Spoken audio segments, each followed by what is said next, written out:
Why spend more on an Intel gaming laptop?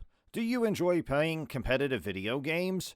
Are you looking for the perfect gaming laptop to be your go-to weapon when it comes to scoring big on the battlefield? Should you go with an AMD or an Intel CPU? Like macOS versus Windows, the AMD versus Intel rivalry is one of the most heated debates among PC enthusiasts, and we are currently in the midst of a neck-and-neck race that is only going to get hotter.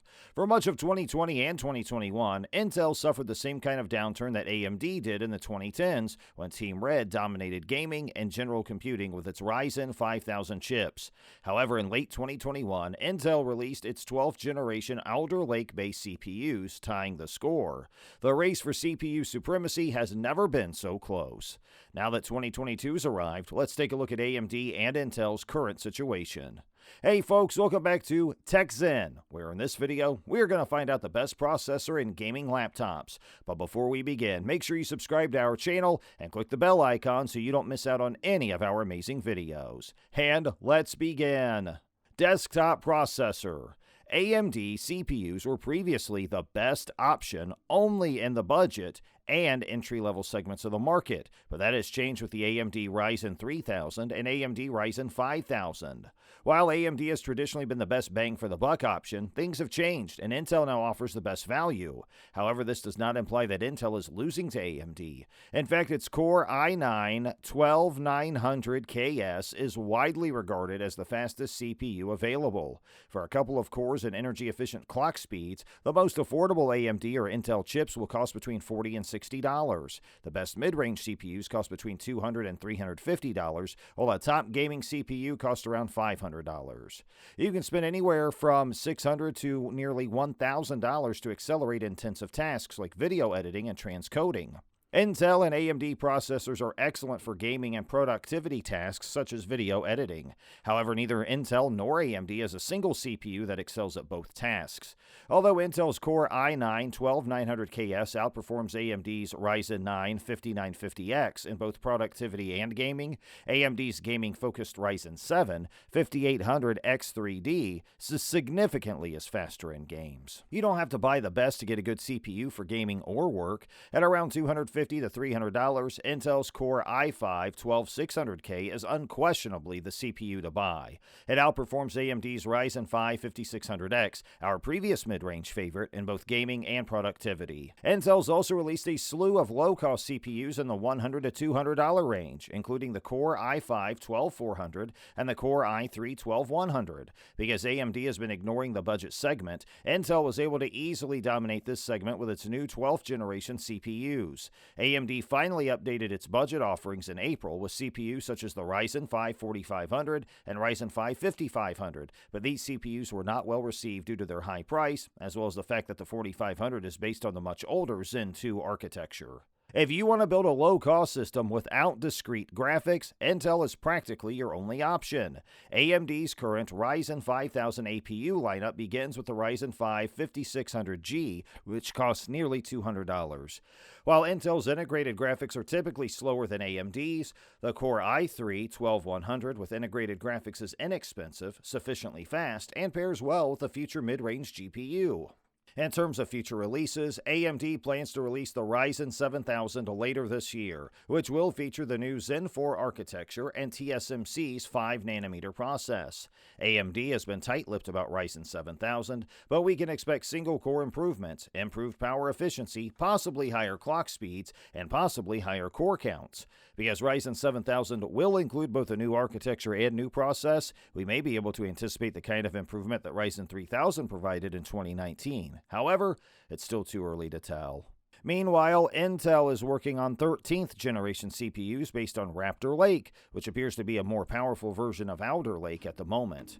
Intel hasn't said much about architectural improvements, but it has stated that Raptor Lake will not be built on a new process, implying that the new CPU won't be as radical as Ryzen 7000. High-end processor. If you intend to use your PC for heavy video editing at high resolutions, intensive video transcoding, or any other intensive task that requires more power than the best mainstream CPUs can provide, high-end desktop or HEDT CPUs may be what you require. In this space, AMD and Intel have options with higher core and thread counts. However, AMD's options continue to be the most capable and cost-effective. The 10980XE from Intel's HEDT line has up to 18 cores and 36 threads, but even if it's in stock, you'll pay $980 for it, despite the fact that it's nearly 3 years old. Although the 10980XE is several generations old, it's still a powerful CPU, but when compared to AMD's alternatives, it's difficult to recommend. At less than $800, AMD's 5950X mainstream CPU already competes with the 10980XE, providing far better value for the money. However, if you require additional performance, the sky is the limit. AMD's third-generation Threadripper CPUs feature 24, 32, and even 64 cores, with support for up to 64 simultaneous threads, all while maintaining clock speeds around 4 GHz. If your software can take advantage of all these extra cores, AMD's Threadripper CPUs provide unparalleled performance outside of exorbitantly priced server CPUs, easily outperforming Intel's competition. They also support more PCI Express lanes, 64 versus 44 on Intel alternatives, making them better suited to larger storage arrays. Normally, the 3960X, 3970X, and 3990X would cost $1,400, $1,850, and $3,600 respectively. However, they sell for hundreds or even thousands of dollars more on sites like Amazon and Newegg. How about the Threadripper 5000? Those, on the other hand, were never released as standalone CPUs. Rather, they are only available in the ProWX versions of the Lenovo ThinkStation P620. Professional-grade hardware is typically much more expensive than consumer-grade hardware, so if you want to build your own HEDT, you don't have many options. On the one hand, there are affordable but ancient Intel CPUs, and on the other there are modern but insanely expensive AMD CPUs pre-built. Laptop processor. The laptop market, on the other hand, is a different story. The majority of notebooks are built around an Intel processor of various generations and integrated graphics. According to a Dell representative, Intel's portfolio is simply vast in comparison to AMD, and its current lineup of laptops and CPUs is better than ever. Intel's laptop CPUs, like its desktop CPUs, are powered by Alder Lake, and laptops with 12th Gen CPUs should be available in nearly every market segment. Alder Lake is available in 4 configurations: low-power U models, medium-power P models, and high-power H and HX models.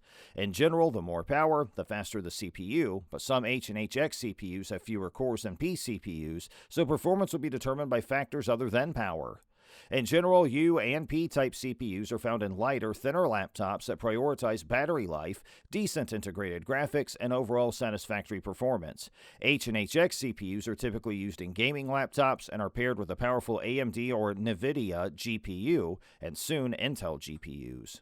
AMD recently launched its Ryzen 6000 CPUs, which, while good, are limited to competing in the low and mid-range. TechSpot discovered in its review of the Ryzen 6000 equipped Asus ROG Zephyrus G14 that, while Ryzen 6000 could certainly compete with lower-power 12th Gen CPUs, it couldn't keep up with more powerful CPUs like the Core i7 12700H.